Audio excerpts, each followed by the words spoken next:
a gor-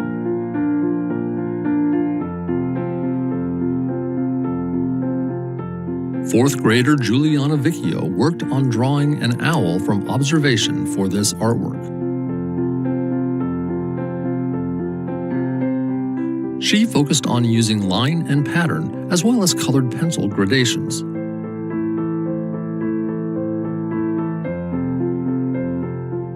The use of metallic marker creates a nice contrast with the colored pencil.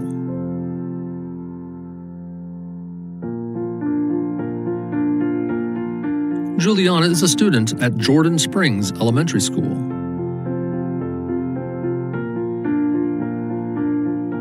Mushroom Grove by Natalie Hubile is a colored pencil on black paper. Natalie, an 8th grade art student at Robert E. Ayler Middle School, layered several different colors to get this otherworldly effect.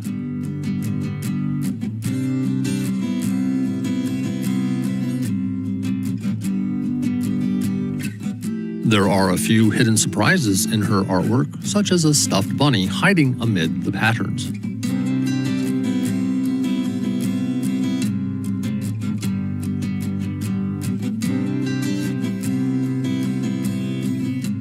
This mystical dragon incense burner was created by junior Janya Taylor at Millbrook High School. The Art 3 class used the method of subtraction to create sculpture vessel combinations.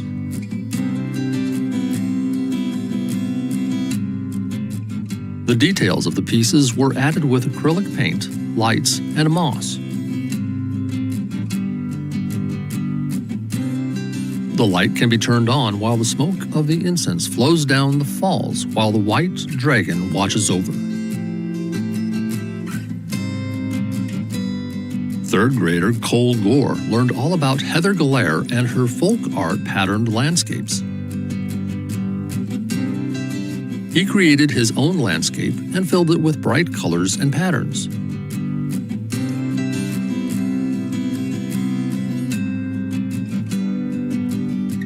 His goal was to make an abstract town that would be anything but ordinary in terms of shapes, colors, and characters.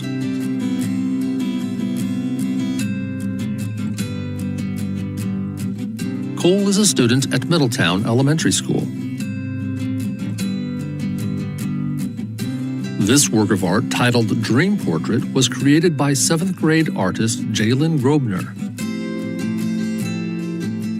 Observation skills and knowledge of portrait proportions were used to start her image. After studying past and contemporary works, including Surrealism and Expressionism, Jalen added touches of color to complete this strong image.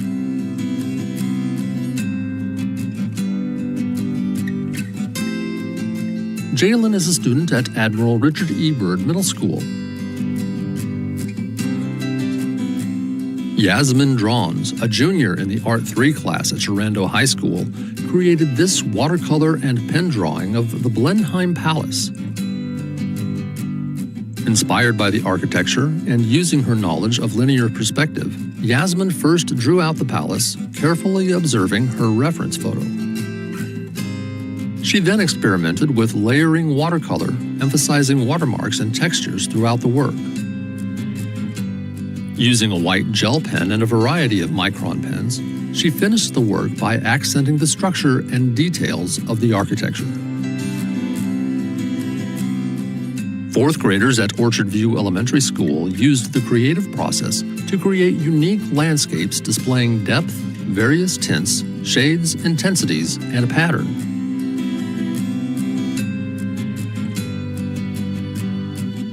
Addie Garman decided to also explore the use of perspective and leading lines to create a mysterious figure towering over trees in the distance. After sketching out her idea, she mixed tempera paints and used colored pencils to add detail.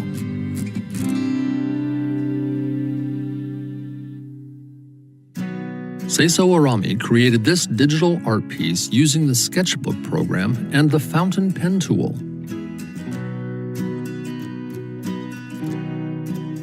His inspiration for this piece was taken from a specific Pokemon character from the Unova region.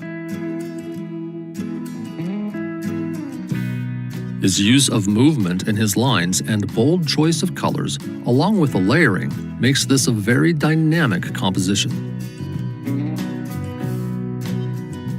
Seiso is a 7th grade student at Frederick County Middle School. Alyssa Rodriguez, junior at James Wood High School, has precise patience in her pen and ink drawing.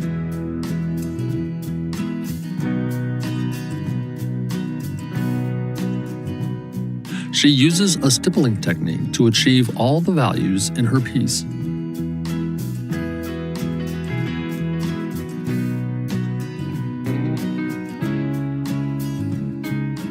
Alyssa captures the likeness of her subject perfectly and shows advanced level drawing skills in her pen and ink masterpiece.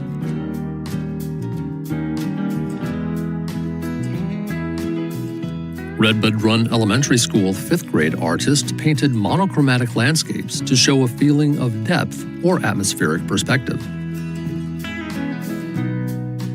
Colors of objects appear lighter far away and brighter or darker up close. To achieve this effect, each student mixed a single color or hue with white, black, and gray to make tints, shades, and tones. This example was painted by Kennedy McCullough. James Wood Middle School student Natalie Chow sculpted this unique designer mug. She was inspired by the character Diona from the game Genshin Impact. The mug was built using the slab technique, and the facial details are a variety of additive and subtractive styles. Natalie glazed it in many colors to accurately represent the character. Natalie is in 7th grade gifted art. Sophomore Angie Ramirez Bautista found images from magazines and pieced them together to create this collaged artwork. Inspired by the Surrealism art movement of the 1930s, Angie used techniques like scale change, dislocation, and juxtaposition to position an image of a person sleeping between different landscapes. By layering the images, she was able to create a dreamlike composition that catches the viewer's eye. Angie attends Millbrook High School. 3rd grader Sadie Kaufman created this Chinese-inspired vase from the Ming Dynasty. In this piece, Sadie used observational drawing skills to draw a Chinese-inspired dragon.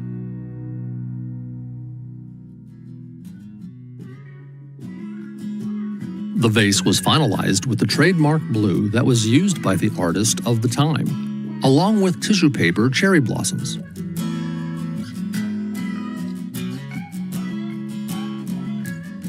Sadie is a student at Stonewall Elementary School.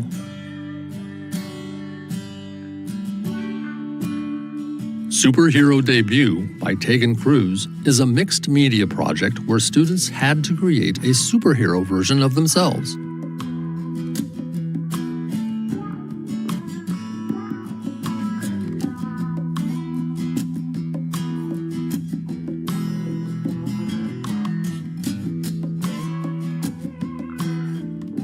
Tegan, a 6th grade art student at Robert E. Ayler Middle School, used colored pencils to create value and depth in her piece.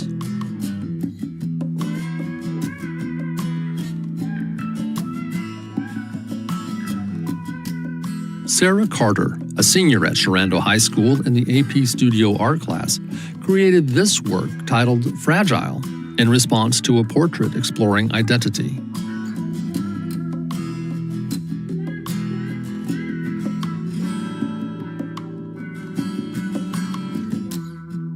Painting on black paper with acrylic paint, she worked carefully to render the shapes and values necessary to capture the look of broken and fragmented three-dimensional pieces.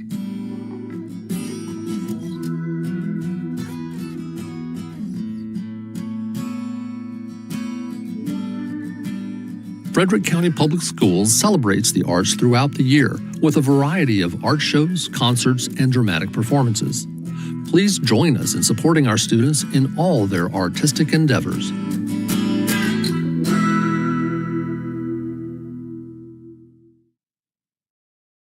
Welcome everybody, I'm Cynthia Schneider, CEO at the top of Virginia Regional Chamber, where today we again get to celebrate the growth and expansion of a tremendous community program here with the Froggies Closet folks, Families Reaching Out group. They are moving into a new space here at 200 North Braddock Street in downtown Winchester. So we're going to kick them off with a celebration.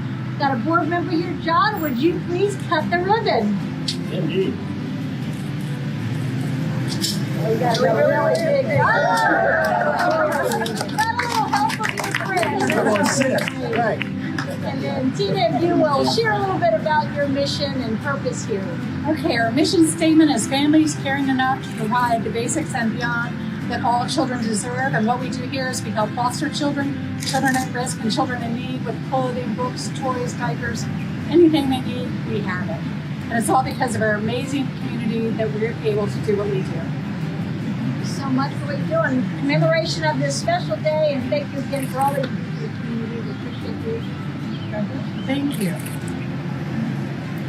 Les. What I'd like to say as City Council that this is a wonderful day for Froggies opening up their brand new site. It's a beautiful site, much needed space from down South Loudon Street.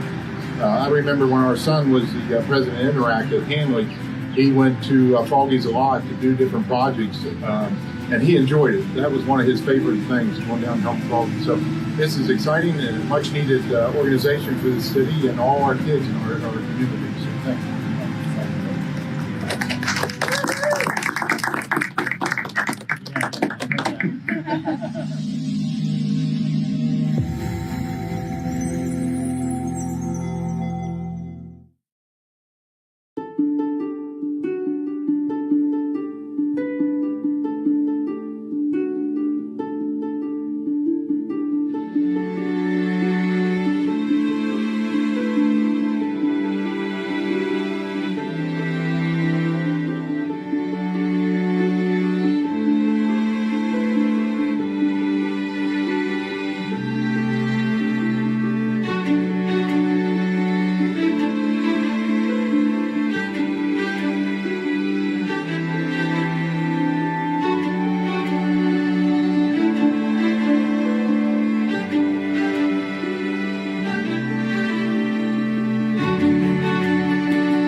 I'm Dr. Owen. This is my wife, Dr. Amber. We own Smiles Virginia Family Dental Center in Winchester.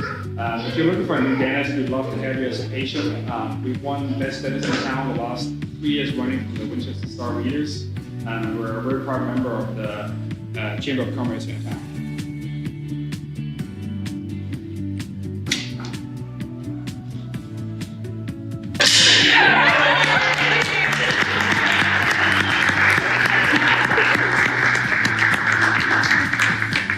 Well, on behalf of the top of Virginia Regional Chamber, I would like to welcome Miles of Virginia here to your new location. Founded in 1931 from the Amherst Street, moving here now to Cedar Creek Grade. Welcome. Thank you.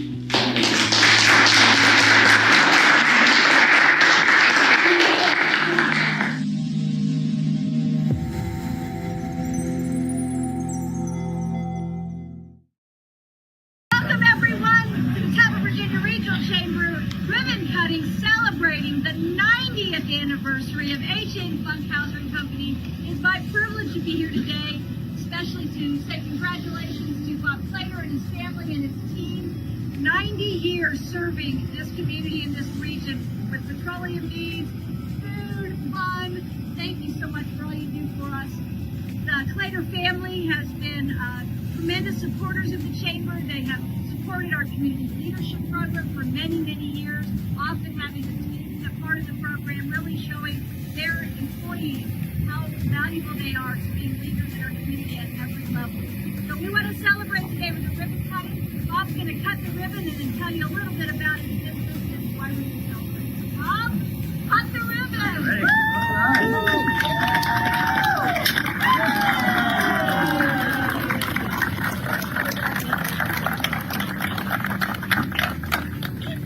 I'd like to thank each one of you all for being here very, very much. You can't make it 90 years without having a lot of good partners and a lot of good customers. And we've been so thankful that the community has really embraced us for all of these years. All of these team members, when Hugh Funkhauser started, there was 1 employee. When I came here, there were 6 employees.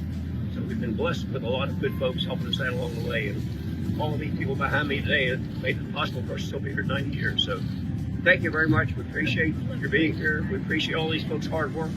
We appreciate the support of the community and for the Chamber of Commerce too. So thank you all very, very much.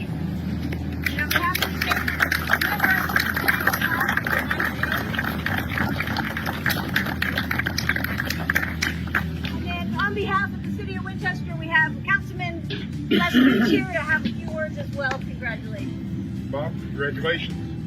90 years celebration is fantastic. I know I've talked to you, you're a good friend of mine.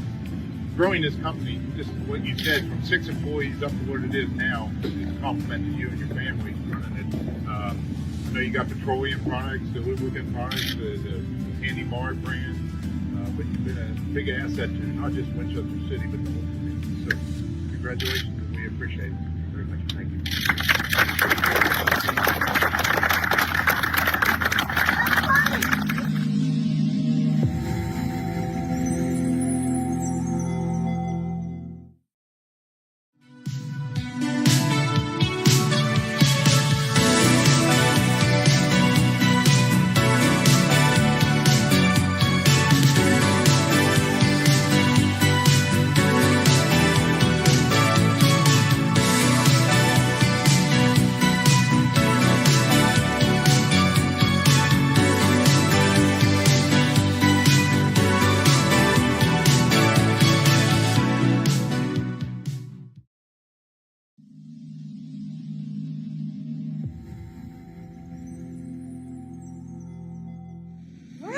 Welcome everybody. I'm Cynthia Schneider with the top of Virginia Regional Chamber, and we are here today to celebrate the 20th anniversary of the Bowman Library and their incredible community service.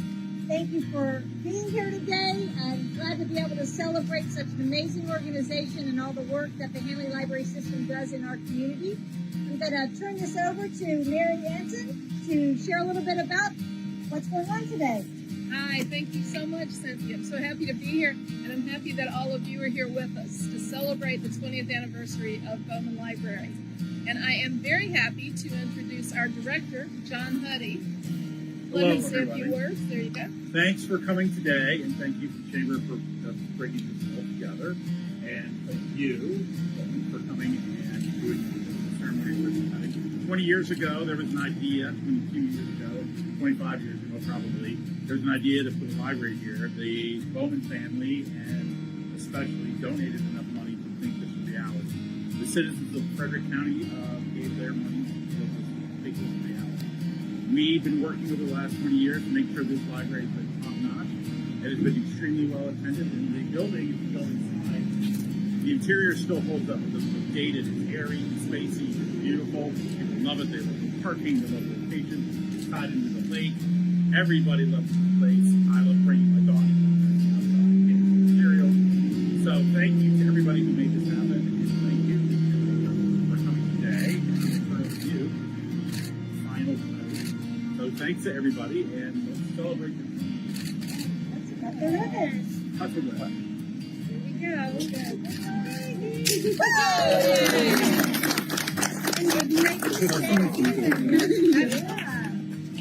I have a little gift from Mary. I apologize that it's folded, but this is for our library.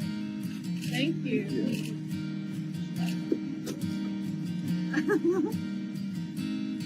Oh my. And I just say what this is? It's $100,000 donation to the library.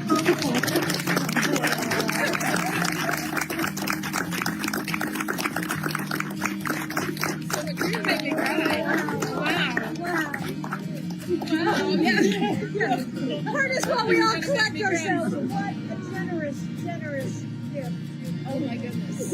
Yes. And this is Elise from the Berkeley. I have no doubt that our community will put this hard to work.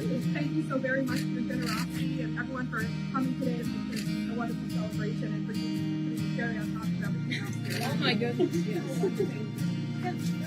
Thank you. And Lee Steingold from our board, and Dave Steckmeyer, who's liaison from the Board of Supervisors. Just on behalf of the people of the Shining District and Frederick County, especially the families who received throughout this ceremony. Just want to thank the staff and the volunteers for the incredible difference that you folks have made in the lives of all of us. Best wishes to you that you continue to be successful in strengthening the ability of people to read and to learn about our world. Thank you so much. Mary and John, Deb, on behalf of the Top of Virginia Regional Chamber, we would like to present this plaque to you as a token of appreciation and celebration of this great event. Thank you all for being here, and again, what an amazing community, such great community support. I think, Dave, what you said, so many wonderful volunteers, the Friends of the Henley Library that pour so much into building this organization, keeping it running, and providing us an opportunity to learn and grow throughout our lives and make this such a rich community. Thanks for celebrating with us today. Thank you. Thank you all.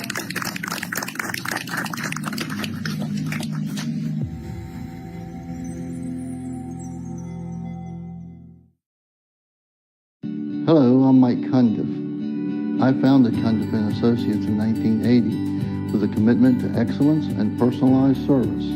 We serve the needs of the top of Virginia region with accounting, auditing, tax and estate services, management consulting, IT, and accounting systems design and installation. We take the time to integrate the latest technology, but we understand the importance of the personal touch.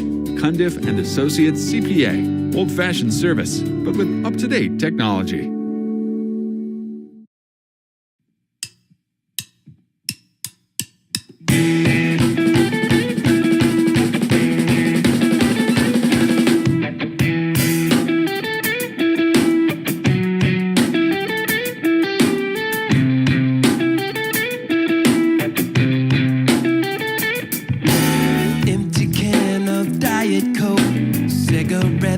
Not half smoked, leaning on a painted glass ashtray, hoping for headlights to hit the drive. She's too shut to close her eyes, looking through the dusty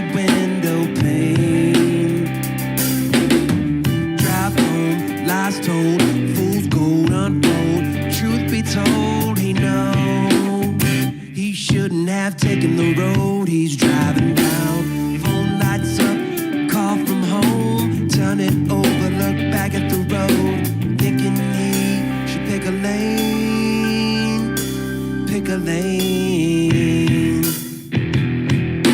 Now that you've come clean, I know what you mean. I know what you mean. I know what you mean.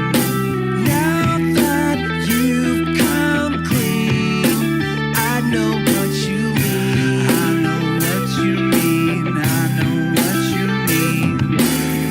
Moonlight, shoes tied, open eyes,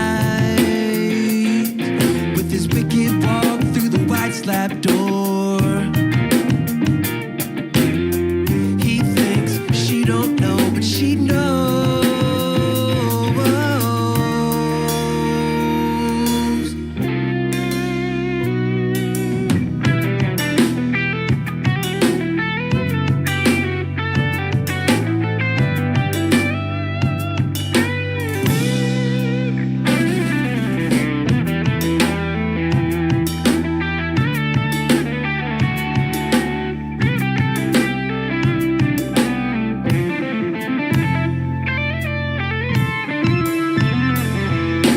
I know what you mean.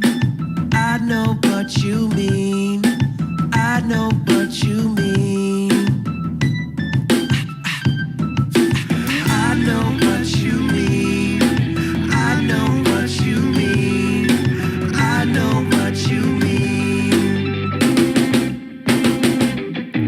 Now that you've come clean, I know what you mean. I know what you mean. I know what you mean. Now that you've come clean,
If your business allows customers to access Wi-Fi, what happens when there's too many customers on the network at once? Have you heard of Wi-Fi 6? It's the next-gen Wi-Fi that delivers 5G-like performance, so you can rest assured that your customers will have access and you're not overloading your network. Netmaker Communications can upgrade your business Wi-Fi today. Click or call for a free consultation.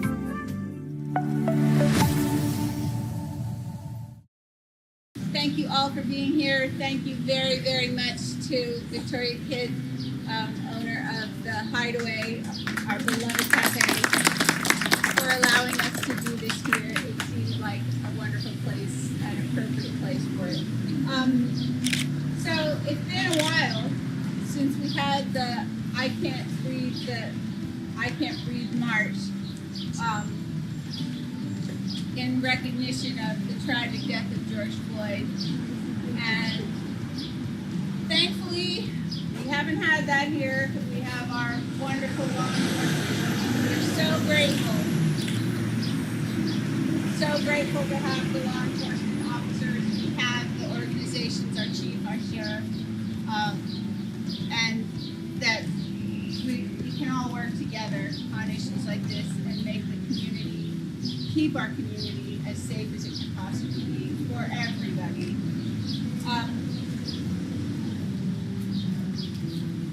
So I'm very grateful to all the advocates from all professions and walks of life who work on these issues. Hi there. I've been stung 5 times in the last 2 weeks and bitten by a snake. And yet she doesn't flinch. Great. It's life on a farm. So thank you so much for everything you do, and for providing that specific opportunity for grieving and healing and recommitting to each other to fight for racial equality. There are community members here that are not directly honored by the commending resolution, but who helped make the march possible. So thank you to all of those. And some of that was expediting permit requests, providing financial support, helping to generate support in the community. This march was unique because of the way the entire community mobilized. Activists, citizens, religious leaders, law enforcement, business community, local government, and more. This wouldn't have been possible without the participation of so many different facets of our communities here. And 2 years later, yes, Black lives still matter. And we want to always recognize that. So this resolution passed on a bipartisan, unanimous basis through the House of Delegates, showing that my colleagues across the Commonwealth and I all acknowledge the hard work you put in to organizing this march and the value it brings to Winchester and Virginia as a whole. I'll read the text of the commending resolution, which will become a part of official Virginia state record from here on out. House Resolution number 549, commending the organizers of the I Can't Breathe Walk in Winchester, agreed to by the House of Delegates August 28, 2020. That long ago. Whereas in June 2020, more than 500 people attended the I Can't Breathe Walk in Winchester to protest the death of George Floyd, raise awareness of police brutality, and demonstrate support for social justice.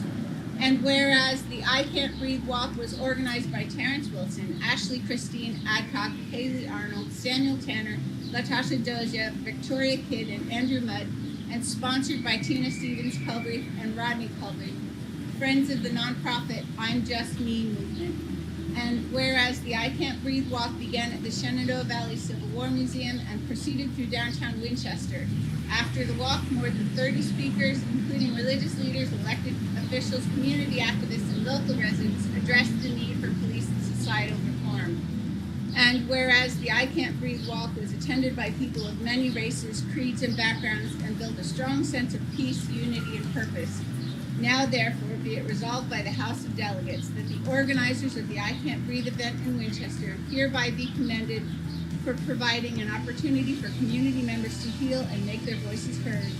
And be it resolved further that the clerk of the House of Delegates prepare a copy of this resolution for presentation to the organizers of the I Can't Breathe Walk in Winchester as an expression of the House of Delegates' appreciation for the importance of the event and others like it in the Commonwealth.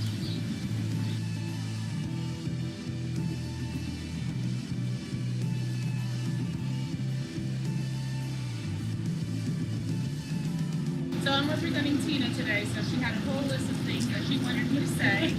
But first of all, thank you to everyone in the city that came out to be part of this and support this march. We also want to thank our city mayor, David Smith, our Winchester Police Chief Piper, along with all the men and women that came to participate in this march. Also, thanks to all the businesses that stayed open during the march. The businesses that stayed open and those that didn't but provided cases of water at their doors. Thank you to the Virginia Regional Chamber for your support and your leadership. You were instrumental in ensuring that the businesses here in town felt secure, felt safe, felt that and trusted that this march was going to be a successful march without any casualties. Thank you as well to the clergy, Pastor Mack of Mount Carmel, Reverend Wilson with St. Paul Church. Who else? There's so many thanks to be given. But thanks also to the young people that were present, that were speakers. This all started because of Terrence and his desire to want to see this happen. And this was expedited pretty quickly. When we said expedited, that's an understatement. So things that take about 6 months to happen happened in 2 days. And a lot of that was because of Kevin with the Battlefield Foundation. If he would have said no to that permit, this wouldn't have happened. So we thank you for providing that permit in such an expedited manner. 2 days, right? I think what normally takes 6 months. Thank you for your financial support as well for that event as well. And Rodney and Tina, I'm Just Me, they support the young people in this community. And the shift that the young people are making to create a better community, not just here, not just our city, not just our state, but our country as well.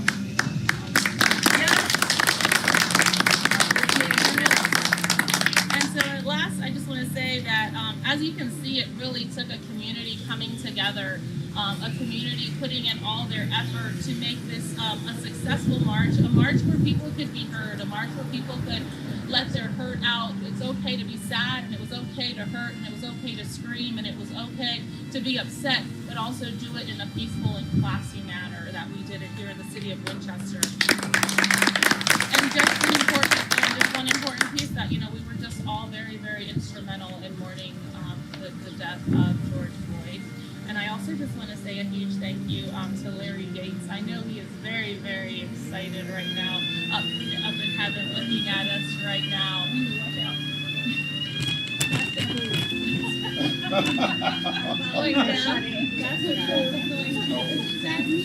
Watch your camera, sir. Yeah. I've never seen that happen. Oh, I never saw this happen. It's sensing someone there, Kevin. But anyway, that's just my final thoughts. Thank you everyone that came out. And I'll just say,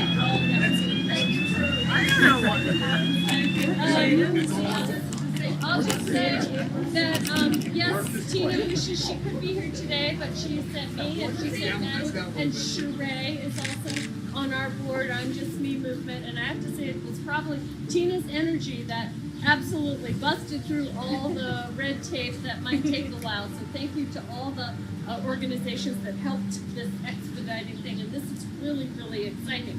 So everybody, I want you to know that the mission of the I'm Just Me movement is on the back of our card, strengthening youth, families, and communities through mentorship, education and training, positive development, and community collaboration. And that community collaboration is all about inclusion and diversity. And we're talking about everybody's voice. So when we say I'm just me, it's we want to hear from you.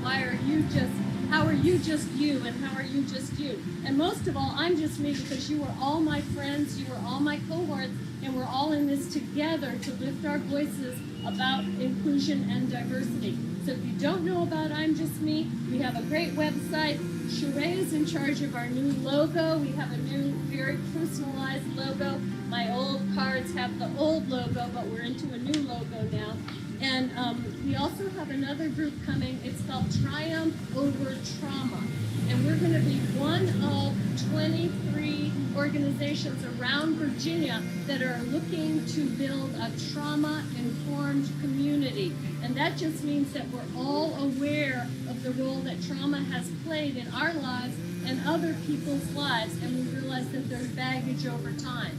So that we want to be going in and working with especially children who have been impacted by trauma so that they can build their resilience and learn about having lives where they do feel like they have a voice. So that you'll hear more about that in Triumph Over Trauma. And the I'm Just Me movement is also the sponsor of that group that will be one of 23 around Virginia.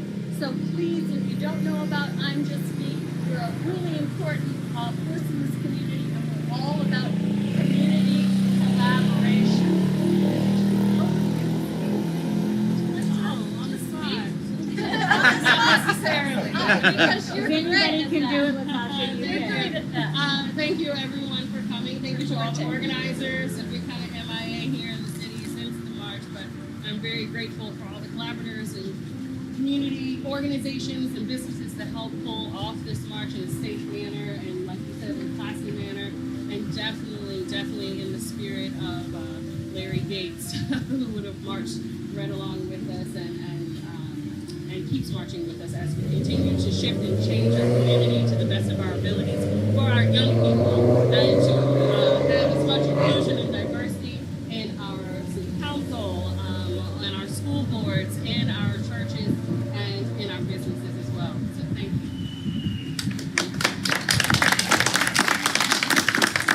Thank you, everybody. Let's continue the good work here in Winchester. Thank you for being here today, and thank you again to our host, Victoria Kidd.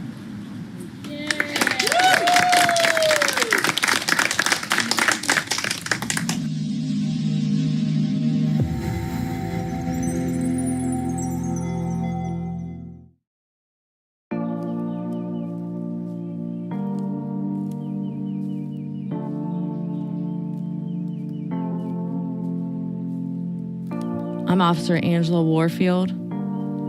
I've been a stay-at-home mom for the past 7 years, and I finally decided to pursue the career I've always wanted to do. I got the call that I was hired in May of 2021 and started the academy in July. Suddenly, I went from watching Cocomelon to studying criminal law. I was excited to start the academy, but didn't know what to expect. Honestly, before the range, I hadn't had much experience with guns. I always knew I was strong, but I didn't know how strong I was until I finished defensive tactics training. Now, I feel well equipped to handle any situation that I would find myself in on duty. Traded in my minivan.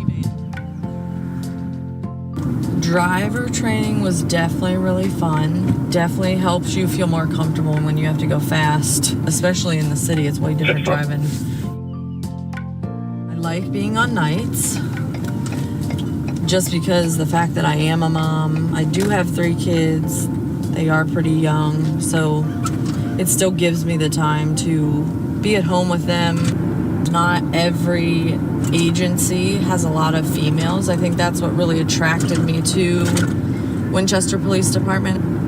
It's just awesome to be in the presence of other awesome females. I'm really glad I made this career move, and I know you will be too. Come join me and apply to the Winchester Police Department today.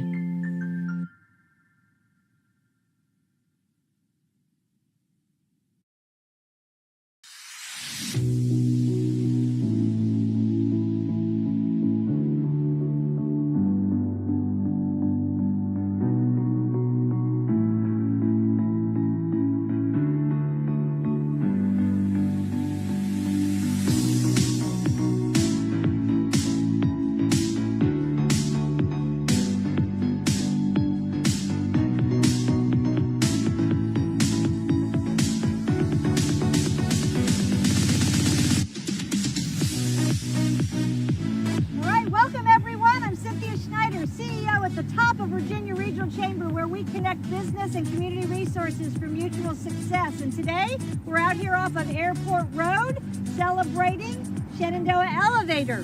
And I've got Colin Clark with me, the owner of the company. He's going to tell you a little bit about what they do and why you need them. This will probably be our first truest elevator speech.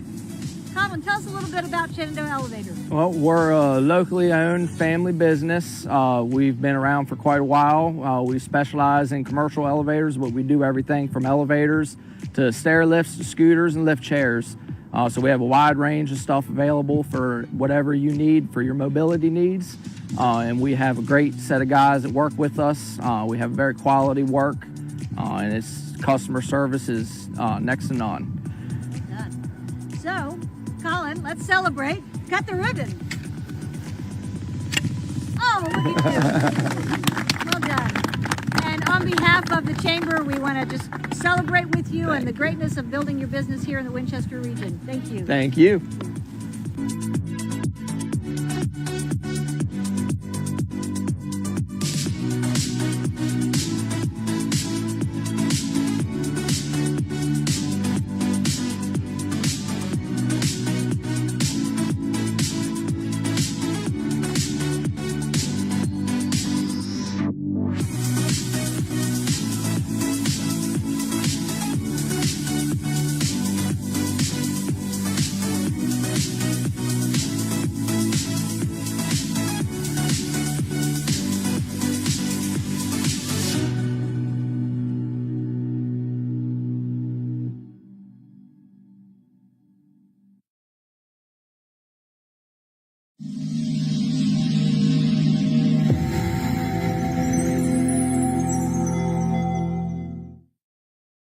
Powell's Plumbing is your best choice for quality and professionalism. We have a truck in your neighborhood. At Powell's Plumbing, we can handle any plumbing or septic job, big or small, from well pumps to sewer and drain cleaning, as well as leaking faucets and water heaters. Go to powellsplumbing.com for more info and special savings. So, leaky faucets, toilets won't flush or overflowing, kitchen sink backed up. Call Powell's Plumbing. We've got 30 years of serving the community with quality and professionalism you can count on.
Today, welcoming one of our newest members, Elite Plus. Howard's going to tell you all about him, but he's one of our new entrepreneurs, came up with a great idea and was awarded first place at a recent pitch night. And he's going to tell you about some of the great things he's doing, but we're going to first kick off with the ribbon cutting for Elite Plus LLC. Howard, cut the ribbon! All right. Woo! There we go.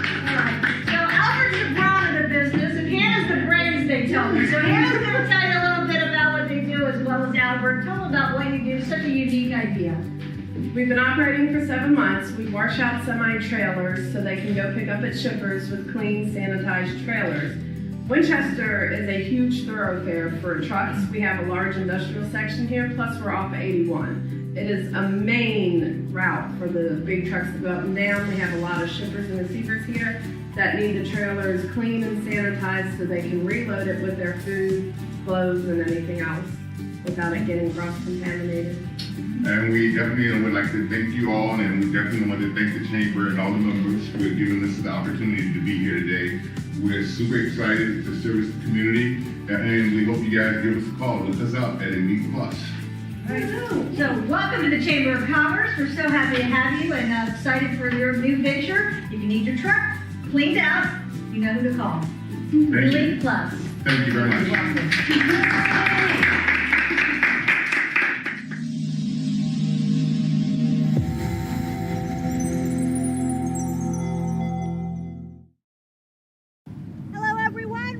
To another celebration of a ribbon cutting with the new Mike Rattel Motel here off of ID1 right at North 11. If you are traveling with your family, with children, your moms, we've got everybody here today representing and celebrating this new location to serve our community. Dave, tell us a little bit about this property. So the Microtel brand, this is actually one of the new types of models, only been around for about 5 years now. This hotel has 78 rooms with an indoor pool and a full-fledged fitness center. We do serve a breakfast every morning, more of a hot continental style breakfast with a pancake machine. Fun. David, if you want to see anything else. Those are good pancakes, Dave. They are very good pancakes. We'll be coming on down to visit one morning. Yeah, so my name is David Cavallero. I represent the hotel as well. Guest Incorporated is the management company. We're based in Strasburg. We're thrilled to be part of this project. We're thrilled to be working with Randy Cron, the owner, and Ned Browning, who couldn't be here today. But this has been a 2-year project, a labor of love, lots of ups and downs, COVID in between. So this is an amazing, amazing day that we're actually open. So we've been open about 3 weeks now. Business is picking up. We had about 61 guests last Saturday, which was amazing for us. So it's great times ahead, but we're thrilled to be part of the Winchester community. I'm thrilled personally to be back in the Winchester community. I had another job and I was all over the place, so it's thrilled to kind of come home and be part of the local scene again. But this is a beautiful hotel. It's in a great location, great ownership, great management, great staff.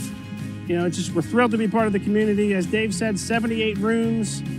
We got about 10 suites, indoor pool, full breakfast. We got a couple showrooms for everyone to take, so make sure you, before you all leave today, you can take a look at our showrooms. Got a little bit of food inside too, food and drinks. So again, I can't be happier to be representing the hotel and working for great owners and working with Dave. So hope you guys have a great afternoon and thanks for coming out. All right, Dave, let's celebrate and cut that ribbon. Oh, you gotta get big. Woo! Bigger. Dave, you gotta squeeze. Come on, come on. Slower, slower. Gotta go big. Big. Come on, let's go. Here we go. We are open! Oh, let me take those for you. Hold those. Woo! No. Okay. And Oh, yes. on behalf of the Top of Virginia Regional Chamber, we welcome you to our membership. We thank you for your support. And Thank you. Anybody that needs a good staycation on a rainy day, come on into that pool and take some swimming. And we're pet friendly. All right.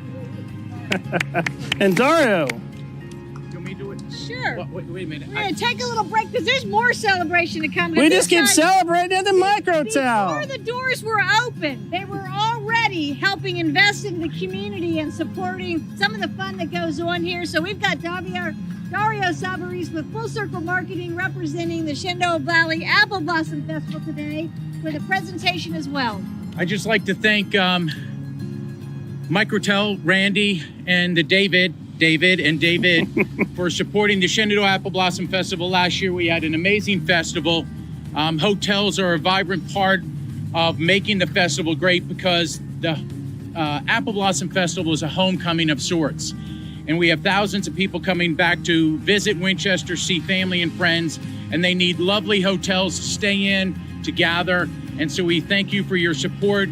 Before you even opened, you stepped up to the plate, and that is what it takes, and we appreciate that opportunity. So on behalf of the Shenandoah Apple Blossom Festival, one of our signature commemorative plaques, thank you, gentlemen. We look forward to having lots of people stay here to celebrate Apple Blossom, and we look forward to people checking us out for the barbecue and brews on Labor Day. And you can stay here and get some tickets, and just up the road at the fairgrounds is the event. So thank you, Randy, David, and David. Thank you, sir. Thank you very much. Thank you.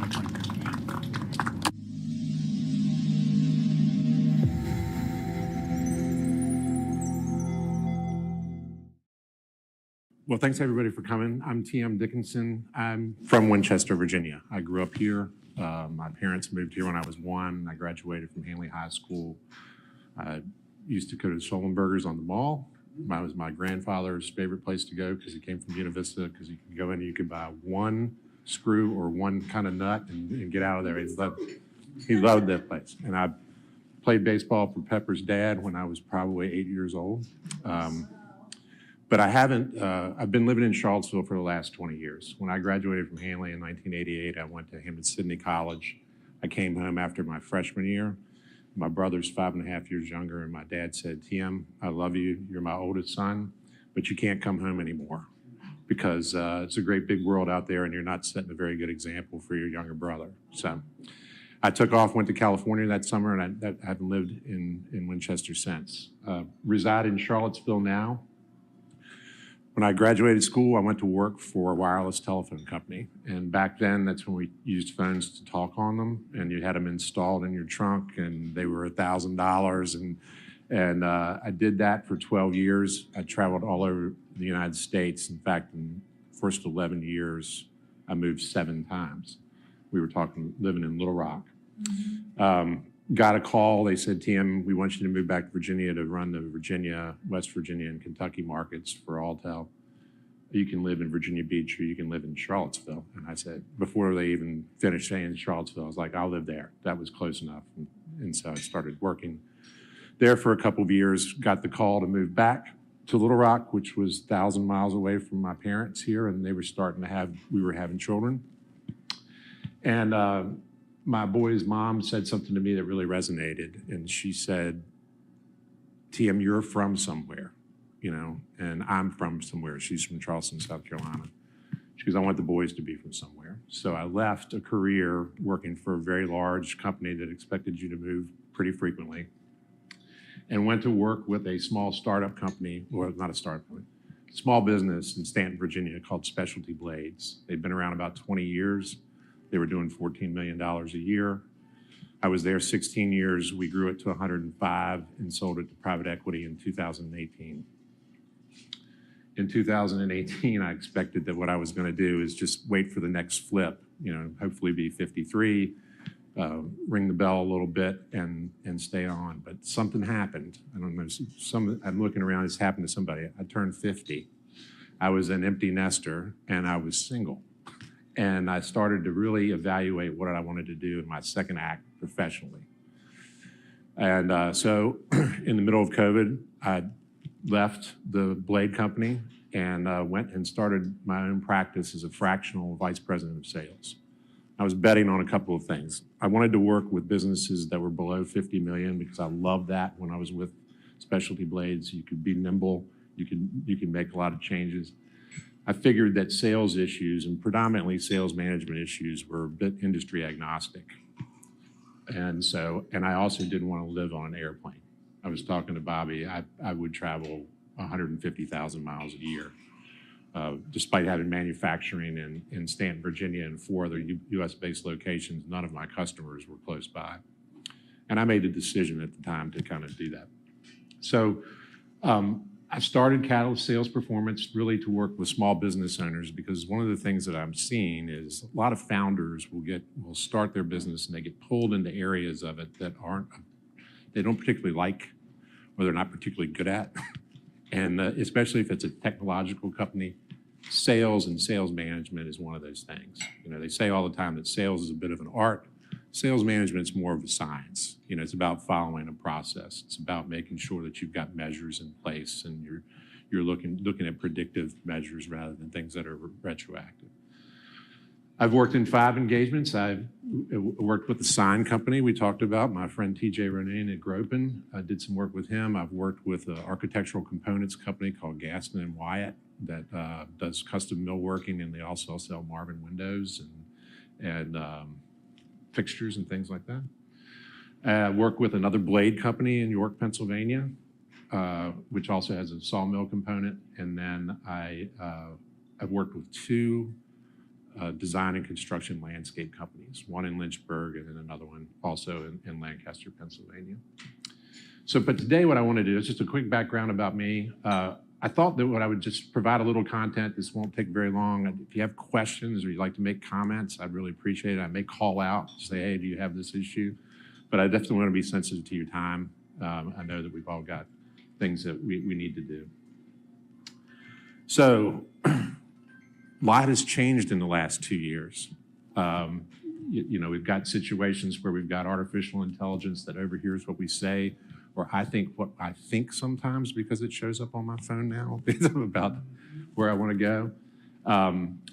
The days of being face-to-face have changed. There's a lot more virtual interactions that happen with Zoom. And, you know, so there's been some changes. I don't think that a lot of the things that happened that we had to adopt with COVID are going to go back.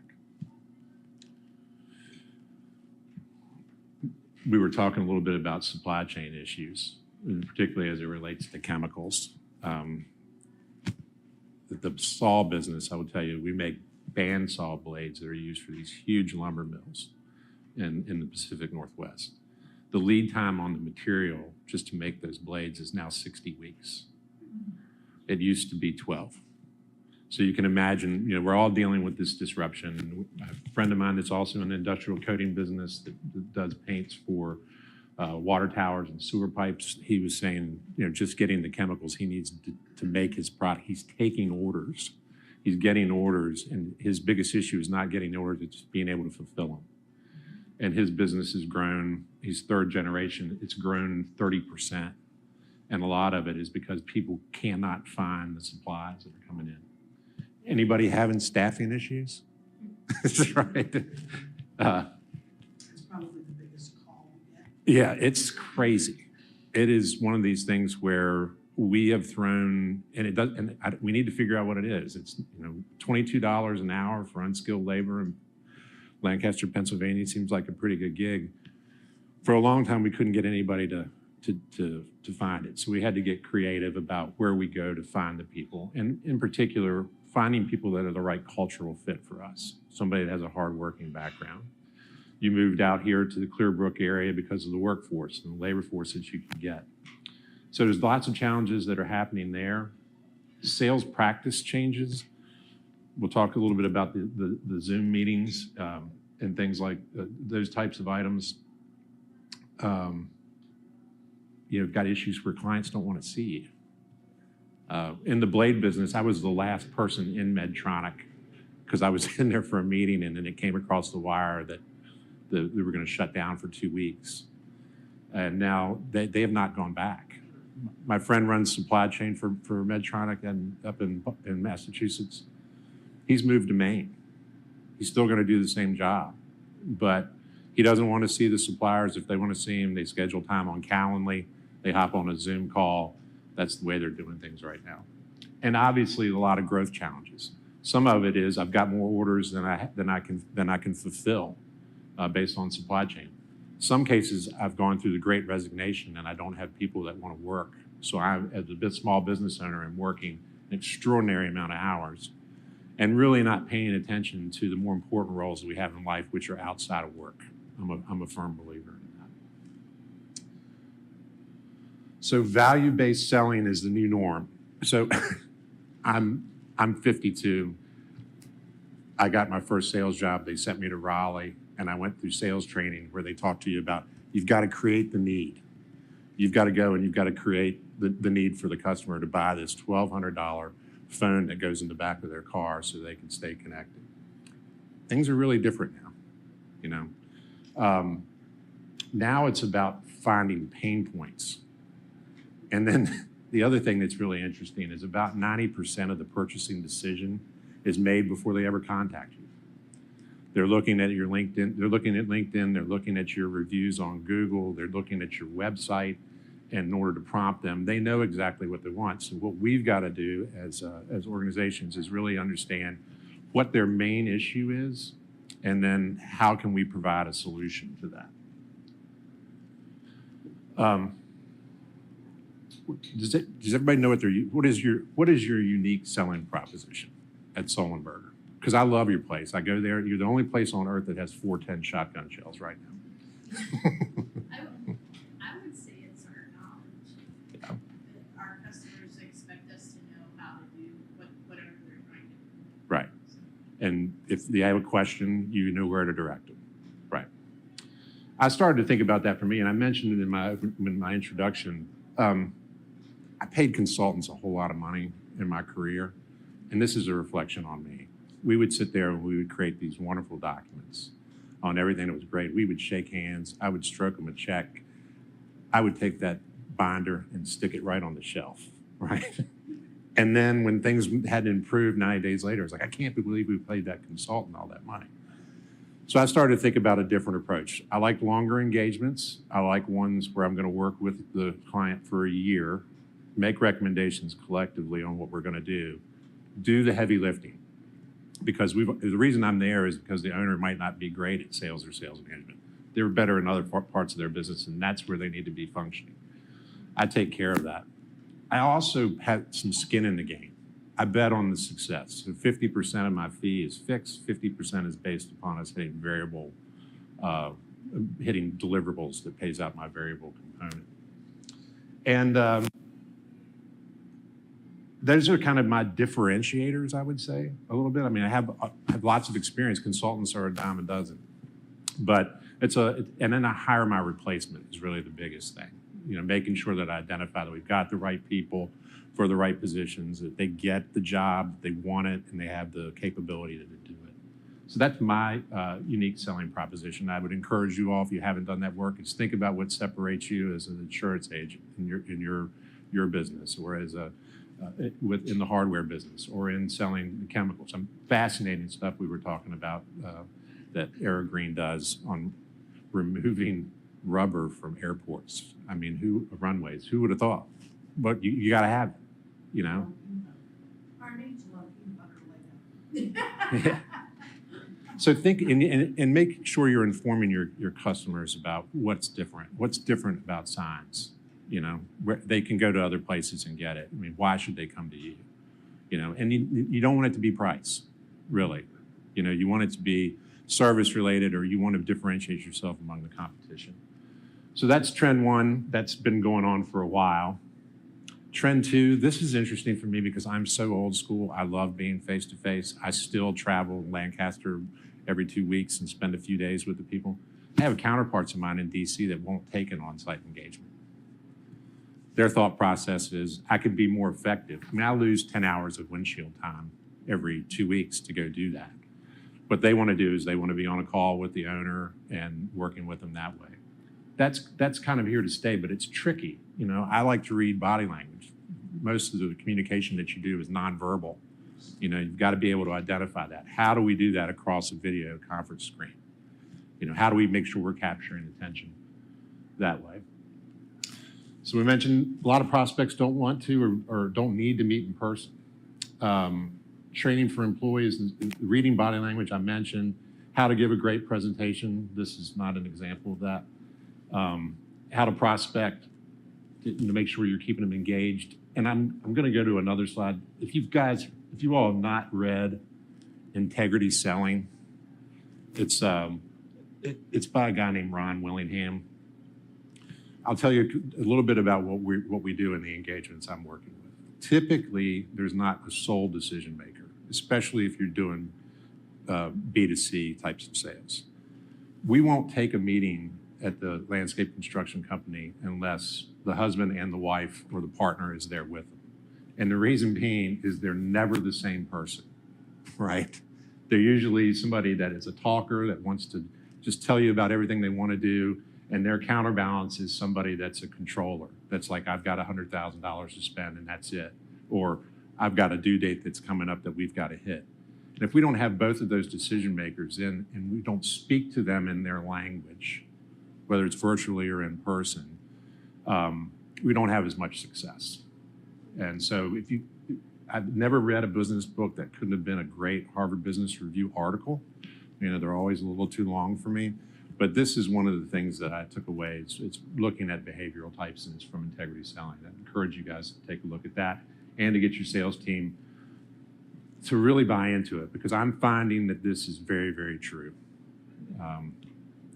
Yes. Is there a tool that you use prior to a meeting that you can identify the personalities, or have you just become good enough at your meeting that you can figure out who they are?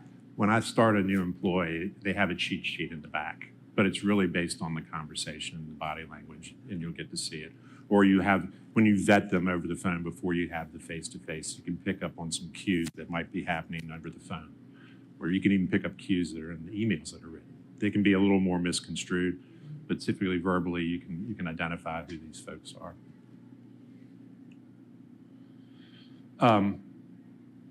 You guys use the customer relationship management tool? Which one do you use? Salesforce. You do? Okay. How's it working for you? It works really well as far as keeping the customer data Right. and things of that nature. And it's nice because when I'm on the road, I can log into it.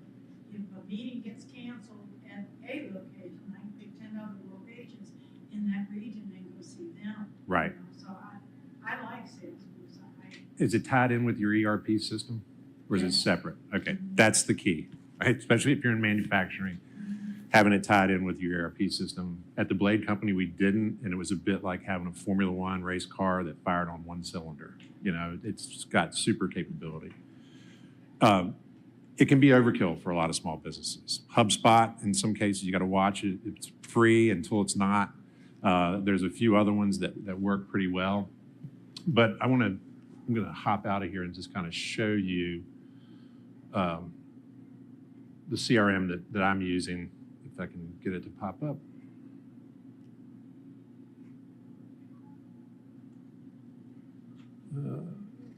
Apologize.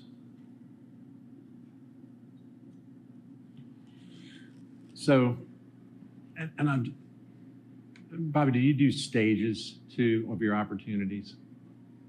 Not really. No. Okay.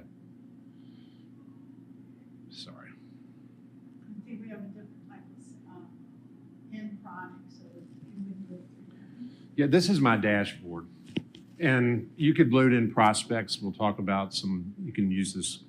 We'll talk about some more AI tools that you can use to identify potential clients. But what I do with our team is we go in and we've created these different stages of the job. And with each one of those stages, there's a certain number of tasks that have to happen. They're very particular. And then I assign a probability to see on what stage, what's the probability of closing. So I can forecast out and kind of think about what my revenue is going to be. If somebody comes into our website, they've looked at us and they said, hey, these guys look like they might be able to put in a pergola in the backyard and a patio, they'll schedule a consult, 10% probability, Then after we complete the consult, they'll go to maybe 30%. In order to vet them out a little bit more, we charge them for their sit with us. So it's $150 or something. Then they go over, if they enter a design agreement, they pay us a fee there, and the probability increases. So you can see that, in each stage of the funnel, I know what the representative kind of the dollar value would be for that particular sale. When I started with them, everybody that came in, all business was good business. And it was tying up a lot of our resources with estimating. It was tying up Mary's time with design. She really hadn't even had a conversation with them about ballpark estimates on what it was going to cost. So our close rate was, 20%.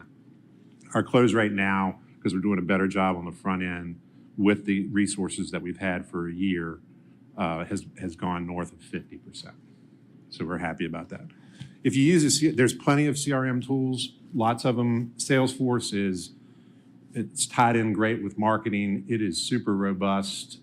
I personally think for small businesses, it's a little bit much.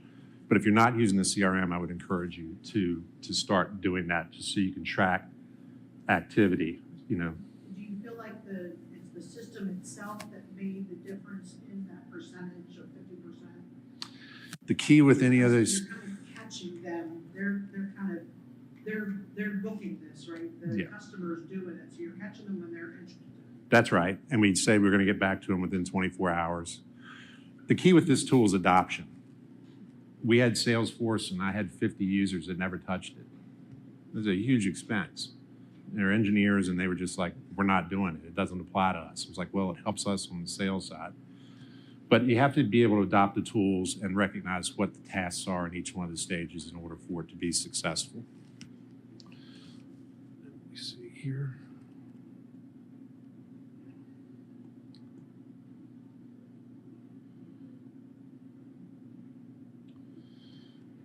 Oh, I'm sorry. I wanted to make one comment. But when we were talking about virtual, the adoption of technology, on this Christmas of 2020, my friends Sarah and Mike were over. Sarah has done pharmaceutical testing in the United States for 30 years. She sets up trials. And I was asking her about, warp speed. Do we think, because I'd worked with serial entrepreneurs that were having to go through FDA approval, and I watched a lot of great projects just die on the vine because they ran out of money in the approval process. So I asked her, I said, do you think that this is going to be a one-off or is this going to change the culture? She says she's going to change the culture, but she goes, it's not for the reason that you think. It's forced the adoption of technology that's existed for a decade. I think the same is true in sales. You can be more efficient. It's going to be a different way to sell, but it's one that's here, and we need to get better and more comfortable, especially with seasoned salespeople like me that prefer the face-to-face and the handshake. Got to figure out better ways to do that. Let me see here.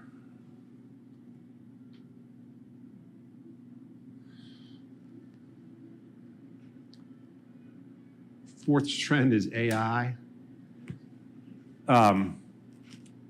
I use a tool called Seamless AI, and I can show this to you later, but I can go in and say, I want to see manufacturing businesses that are between this dollar value and revenues that have this many employees in this geography. And it will print out the names of those businesses. I can drill down on the business and say, I want to see plant managers or director of operations, and thinking about where we were going to sell these wear components that we cut plastic film with, where York saw. It gives me a prospect list. These things are all vetted. I typically end up getting not only their work address, I probably end up getting their social media presence, as well as maybe in some cases also their personal web address. It's creepy, it makes me nervous, but it's a tool that's helped us be more directive in terms of how we're going to marketing and identifying who's going to be making the decisions at those facilities.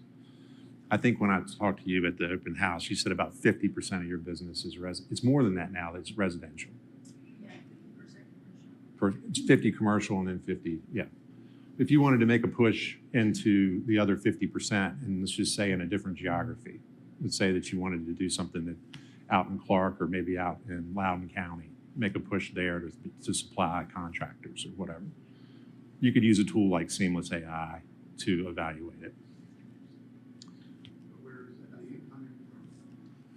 It's an algorithm. It goes out and it scrubs the internet, and it kind of pieces it together. That you work for signs, then it would go, if they determine that, they would go to see if you have any other presences that exist online, maybe personal, maybe professional, and it would do that for everybody within your organization. Same with Fabritech. I was asking you about the tooling. We spent a fortune making tooling that would hold metal that got presented into a grinding terminal that would put edges on stuff. It's, these things, every new customer had their own tooling. Who's doing that type of work? I can tell you Cadence is doing that work in Stanton, and I'll be glad to give you an introduction to them if you want to.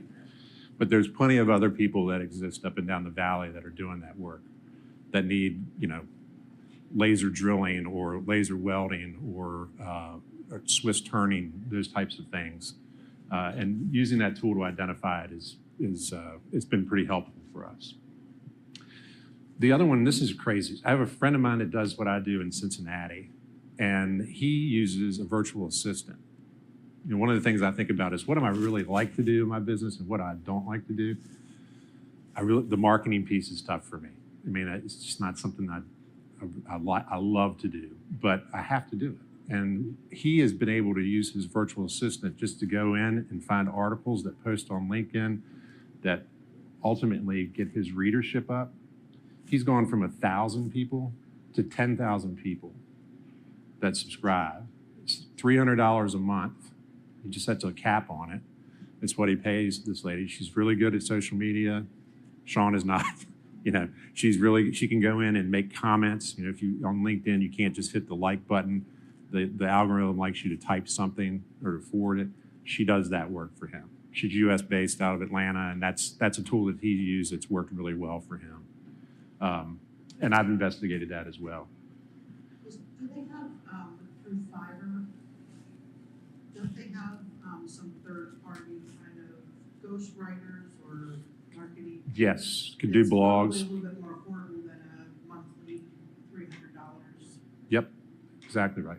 And they also have apps on your phone. Like I could sit down today and just hit, doesn't mind if I record this, could record it, and then it would transcribe it to text for me. So if I want to make sure I didn't miss any of the details in my note taking, tools like that are available, and I think that they're becoming more and more popular. On the virtual assistant, is that a program or is that an actual person? It's a person. It's a person. Mm-hmm. Can help you with setting meetings. You know, let's imagine before you take off on your trip, if you're going to see 10 people, the virtual assistant can place calls or emails to them and say, just confirming that we have a meeting at 11 o'clock on the 23rd. And it's pretty affordable. You can find them through Fiverr, you know, Fiverr. It's a website that's full of independent contractors, and that's one of the most popular ones to do that type of work.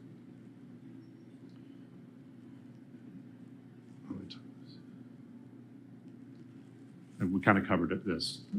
Doing simple tasks, help you with note taking, can help you look at predictive analytics to find the right people. So like the seamless AI is when I make sure. So Tom is out traveling. Tom Bowser is my sales guy up for York Saul. He's on a trip right now. He's landing in Milwaukee and he's doing a loop. He started yesterday. So we know we're going to go see some existing customers, but we also want to identify who are the businesses that are like Crohn's or like this. And we use that tool to identify them. And before he goes out on his road show, he'll reach out to those people to target them. The other thing that we use it for is for marketing. We make these things called paper tube saws. You're going to learn a lot of useless information here.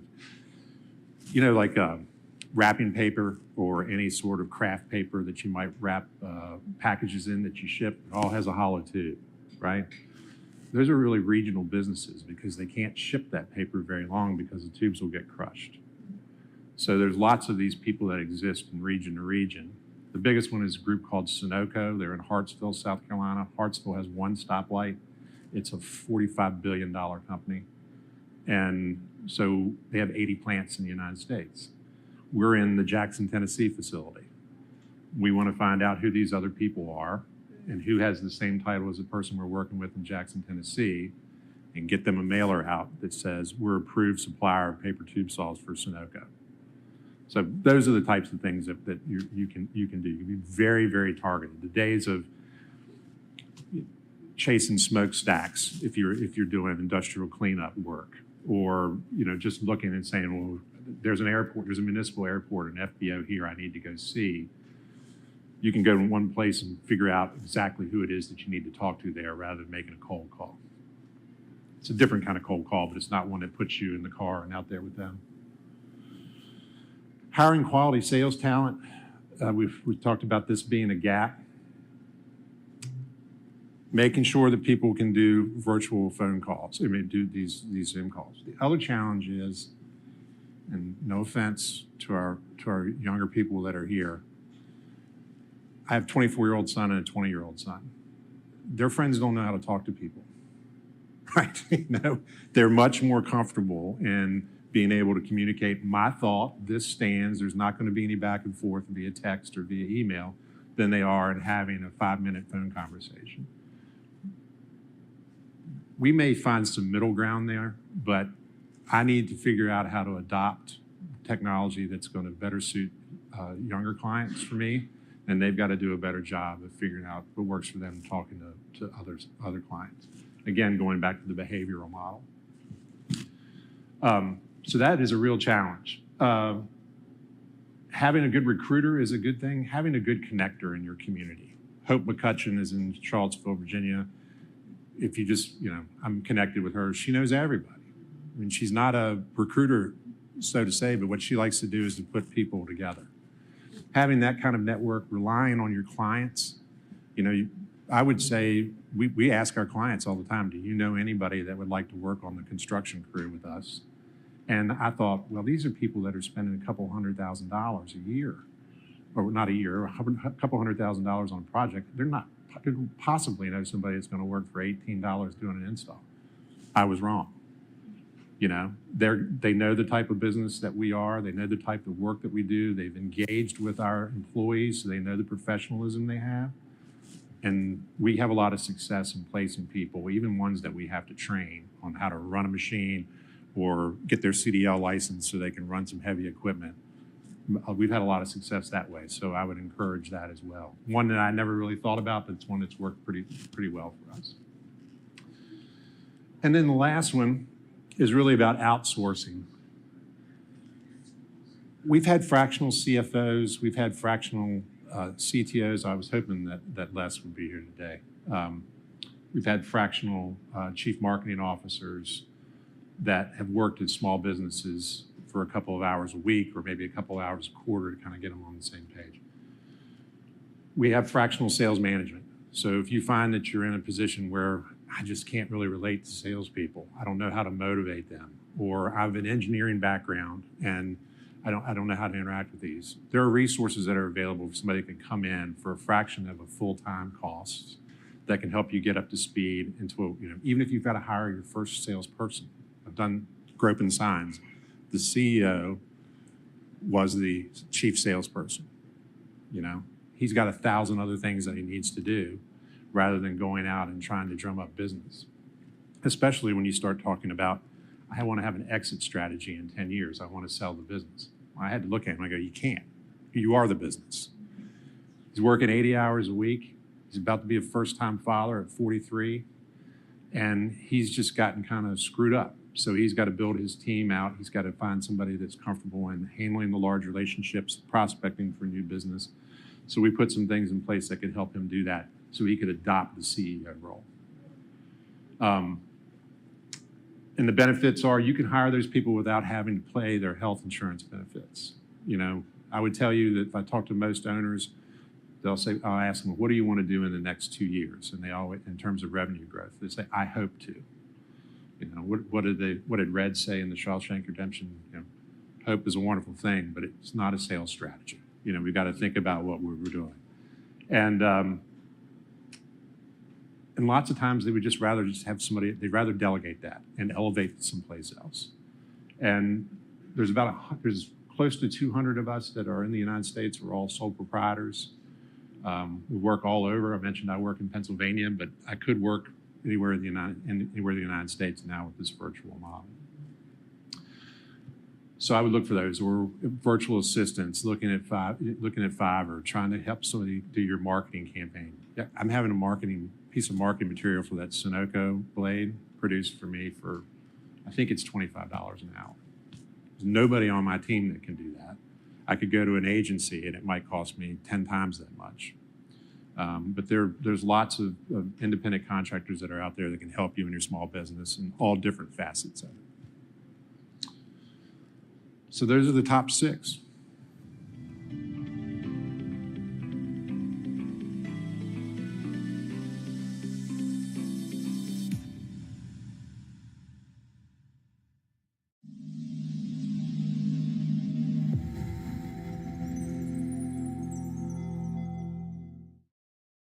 Hello, I'm David McLaughlin. I'm the owner of this old place, the Nancy Shepherd House Inn. I moved to Winchester in 1985 from Washington, D.C. My mother and I decided to invest in this place, so we bought it in 1987 when it came up for sale. We didn't really know exactly what we wanted to do with it, but we knew the building was worth fixing. My mother died in 1996, so then the building came to me. When we obtained the occupancy permit, I decided to open a B&B here. I wanted to have a little place where people could stay and walk to the pedestrian mall. I like the fact that I can walk out the door, go out and grab a bite, come right back, and go to the Village Square and so many other places. I love the essence of old. When I go into an old building, I like it when it feels old. You have to like old places to like this place. I've been here since 1985 now, and I just love the city. Love the county of Frederick, love Winchester, love the Shenandoah Valley. There's so many great things to see in Winchester and Frederick County and all up and down the Shenandoah Valley.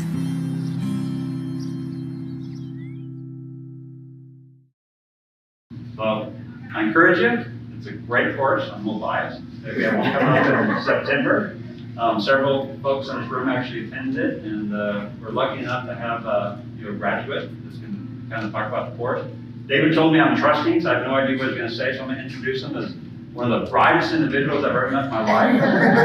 He's a star student, and he's got great business, and I highly encourage you to get to know him. So with that, Dave, you want to come out and say your comments?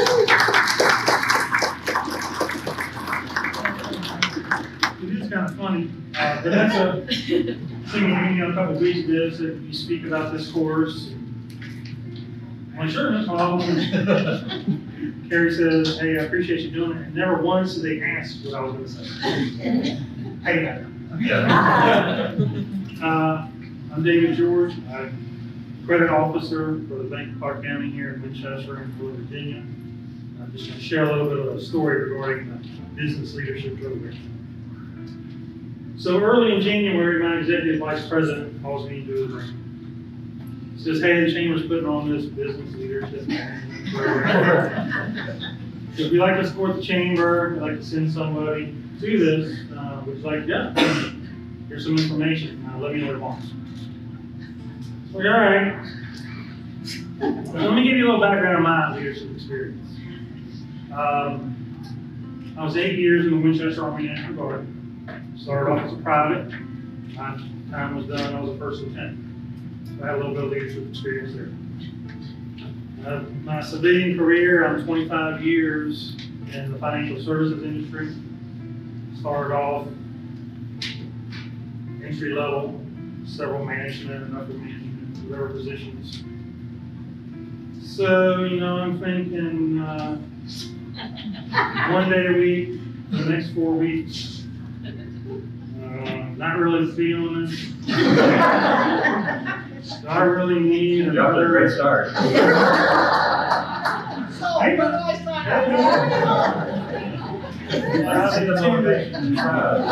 many have a show of hands for those of you that entered CLP that way. Go ahead, David. Being honest. So many seminars, courses. I've been attending them, I've led some, I've been the leader for some. So I go back into my executive vice president's office and says, yes, sir, I would love to attend this class.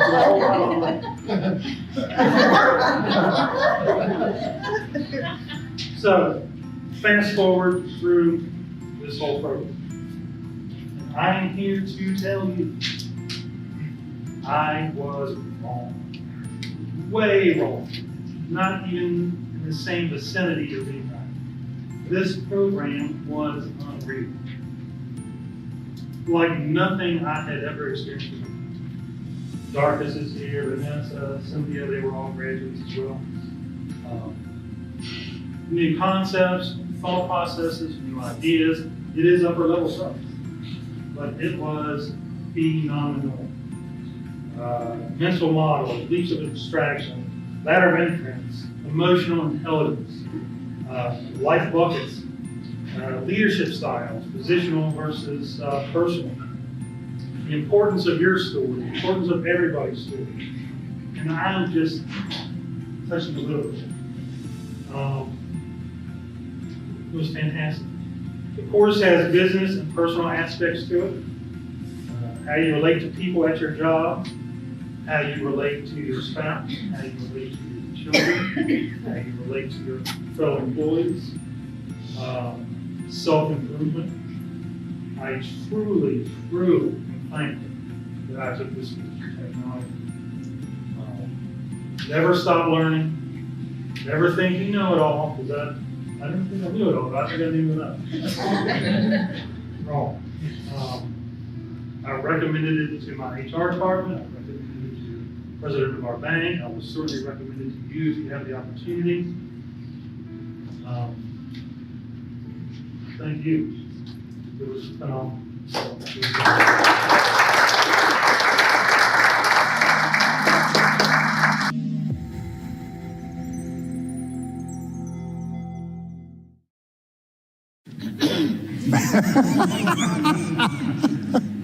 Good morning, everyone. I'm Cynthia Schneider with the top of Virginia Regional Chamber, and we are here today with the team from the Small Business Freedom Alliance, a new member of the Chamber celebrating their membership and thanking them for all they are doing to help support small business in our region. Here to tell you more about what they're doing for our community is Josh Phelps, Winchester Metals, and the president of the Small Business Freedom Alliance.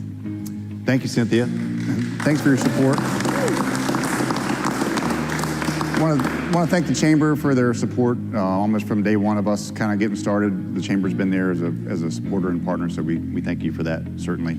Thank our fabulous team of members and leaders that have done all this on a volunteer basis to put this group together. We just felt like small business needed a voice and an advocacy for themselves to educate, to talk about our rights and our freedoms, to make sure that small businesses knew what they could do, what they could not do, and what the government could not do to them or for them. So we formed about a year and a half ago and have just kind of been growing steadily ever since, purely a grassroots kind of thing. And we're excited that we get to meet here at beautiful West Oaks Farm Market once a month. We meet the second Wednesday of each month. And we try to educate our members each time. We talk about the Constitution, our founding documents while we're here, and we talk about small businesses, and we allow our members to feature themselves to each other and make sure that everybody understands what they do and how they can support our small business community. Patty, would you share with us the founding principles of your organization? Yes, we believe every business is essential and that we need to stand up for our rights as small businesses and for our families, and that we will educate our membership on what our rights and what we can do as businesses and families in our community. All right. And now let's do a little celebration with the cutting of the red ribbon. All right. Ready? You are moving it? That's not fair. Okay. Thanks, Cynthia. Appreciate it. Got him? And on behalf of the top of Virginia Regional Chamber, we welcome you to our membership. Thank you all for what you do.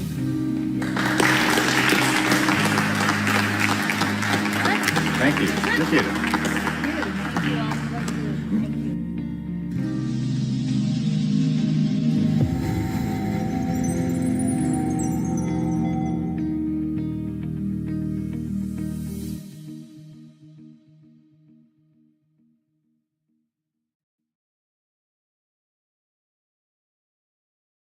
Hi, I'm Cynthia Schneider with the top of Virginia Regional Chamber, and we're here today to celebrate the launch of Casa Winchester, part of the Keller Williams Group, who we just opened their new space down on Loudon Street. But today, Lori Bales and her friends, Rob Chavez, are here to tell us about what they have to offer the Winchester area in real estate. Listen, we are super excited to be part of the community and help the community buy, sell, and invest smarter. That's part of our mission, and to give back to everybody that is part of the Winchester community. So I'm blessed to be in business with Lori Bales here, and I'm just honored to be part of the community. And so thank you for welcoming us. Thank you. I appreciate it. We're going to go to Richard Bell, who's here to welcome you from the Winchester City Council. Lori, we definitely want to welcome you, the Casa Group to Winchester. I know the talent was already here, but now the business name is here, the brand is here. We expect great things from you for sure. Thank you. I know your style. I know your ability, and you will make great work and make our community better. Thank you. So, I'm very thank you. grateful. Thank you to Rob. Thank you to the Kaza Group for coming to Winchester. I'm so grateful to be part of this amazing team and to be the leader in the area. And so we're looking forward to big things and and excited to just bring more greatness to the Winchester area. And so thank you. Thank you. Thank you. I noticed that one of your core values, the word was forward. Forward. Let's move this thing forward by cutting the ribbon and starting off this celebration. All right. Here we go. You got it. Yeah.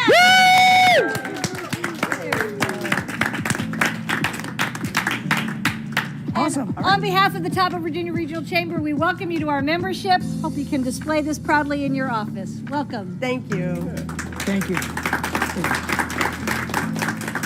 All right, there we go. Let's have Wonderful. some fun. Let's have some fun.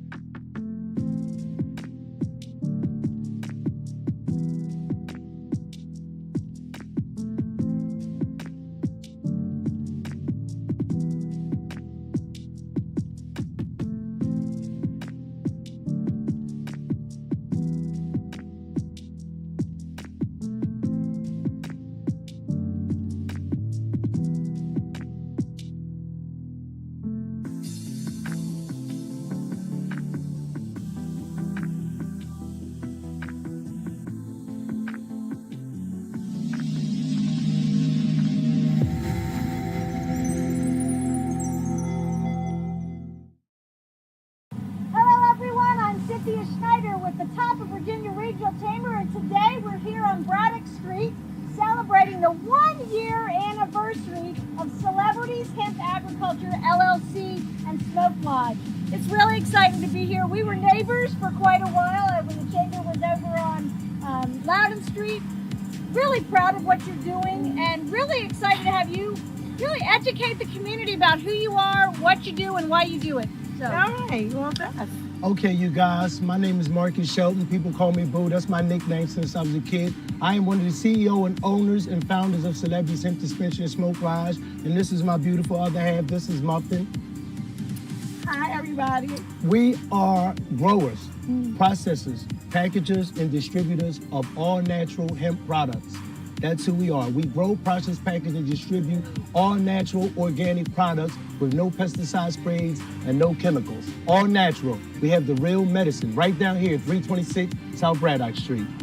And you're really unique, you told me, right? Yes, we are unique. Tell me why you're so unique. because we are the first African American hemp dispensary, smoke lodge, agricultural. We are certified processors. We are dealers, and we are manufacturers. We're like a farmer's market. We're everything. Yes. And how y'all, she's the grower. And I'm the grower, y'all. Muff is the farmer, it's not me.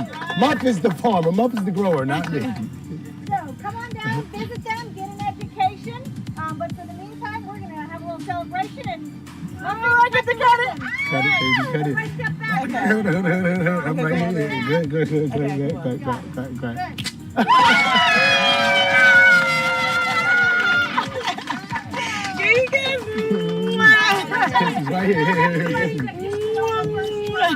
right, a lot of love going on here today. Yes. So, on behalf of the Top of Virginia Regional Chamber and marking your celebration of your 1-year anniversary, not every business makes it in their first year, so we're really proud of you. Yes. Welcome you to our membership. Thank you for your support. No, thank you. Thank you, babe. Excellent. Celebrate. Yes. Everybody, let's go celebrate inside and have some fun.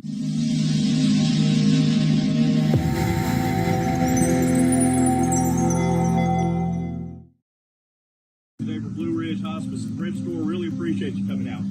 Fantastic event. Great group that's here. We've got Cheryl Freed and we have Cheryl Ringer that are going to be here. We have Anthony Croson, who is the VP of Operations of this. And my name is John Fox. I'm on the board of directors with the Top of Virginia Regional Chamber. We really are excited to have you guys here.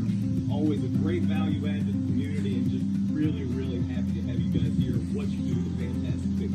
I know you've had guys that are ready to get inside, so let's get everybody in there. I'd like to present you with a plaque, and if you want to go ahead and do your ribbon cutting, we're ready for you guys. Can we say a couple words? Absolutely. I I just want to thank the community. 100% of the funds that we raised through our thrift stores go directly to unfunded and charity care for our organization. We absolutely could not operate in the way that we do without the community support that we have. And so I appreciate Carol and Mike and Anthony and everybody involved in opening this particular store. I want you to shop today. I'm going to be. And we just thank you for your support. It means so much to Blue Ridge Hospice and so much to all of our communities. Thank you. And I know you guys want to shop and we're in the sun, but I want to just do a couple quick thank yous. Thank you to Mike and Anthony and Tracy for all they've done for opening the store, for our maintenance department, for our delivery drivers, and for all the folks who came out to help us. We couldn't do it without them, but most importantly, we couldn't do it without all the community, all the staff that we have that works each and every thrift stop. We are so blessed to have you in the community to help us, support us, both donors and shoppers. So let's get shopping.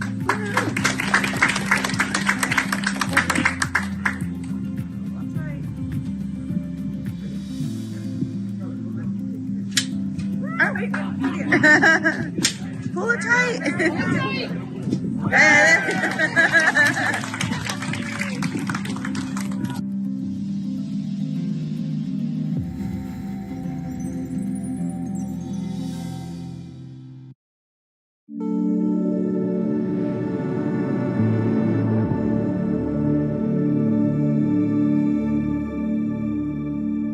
We're going to get started. Got lots happening today.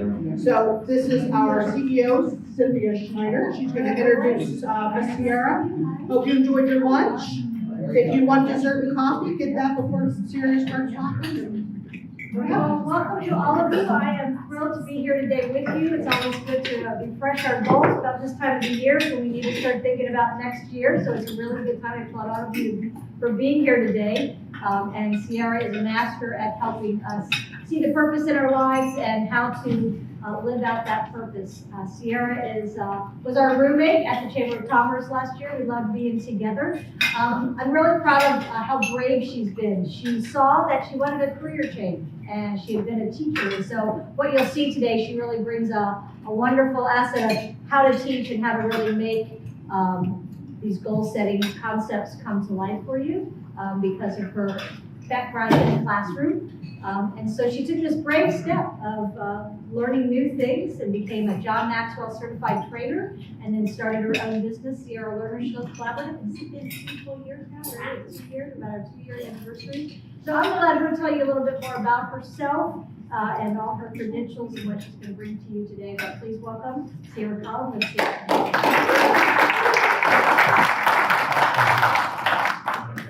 All right. Hello, everyone. Thank you for being here. Thank you for taking time out of your day to be here. There are so many different things that you could be doing right now, and you chose to be in this room, and that's a big deal. So thank you. There was a little bit of argument in here about whether this ends at 1 or 1:30. Danita thinks she said 1 o'clock. I would prefer it go the rest of the day. I have plenty to fill the time. So with that being said, if I speak a little past 1 o'clock, if you're able to stay, I would love for you to stay. If you are not, I will send you additional resources, but I want to make the most of all the time we have together today. So for those of you that don't know me, I am the founder of Sierra Learnership Collaborative, where I'm a leadership development coach, speaker, and trainer. Every day looks a little bit different for me. Sometimes I'm working with youth, sometimes one-on-one with adults, sometimes groups, businesses. It's always different.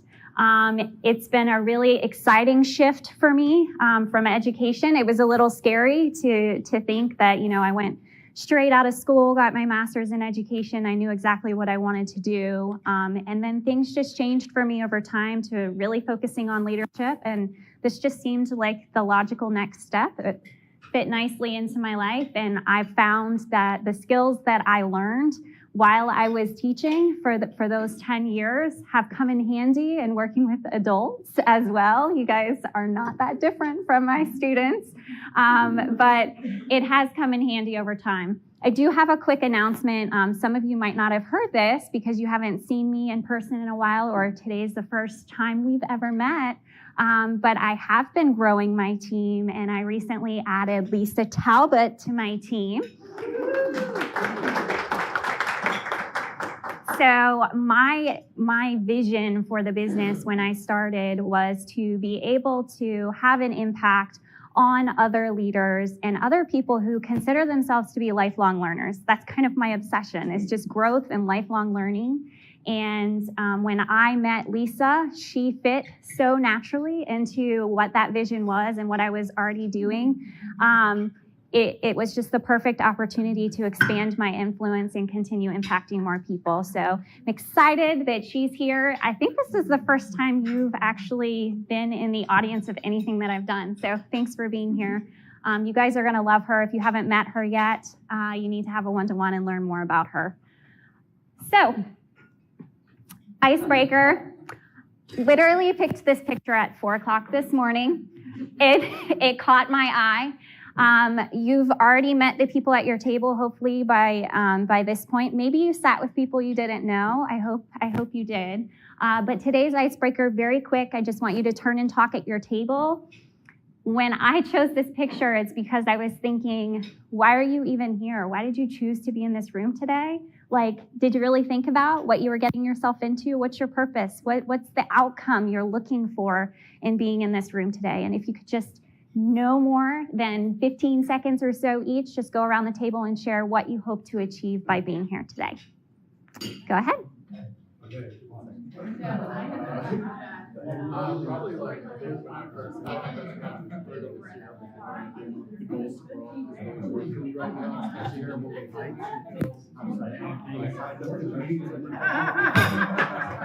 It's easier because he's a chicken. I love chickens. No, I was telling them that I signed up for this because I had a job scheduled that I had to be on site for. That was way up. We had a crane and we were lifting things over our house way up in the air. Well, I can't do that. I fall apart. Aww. So I sent my project manager out and then I scheduled this. I love your honesty. So I seemed like a better option than Heights. I was on site this morning.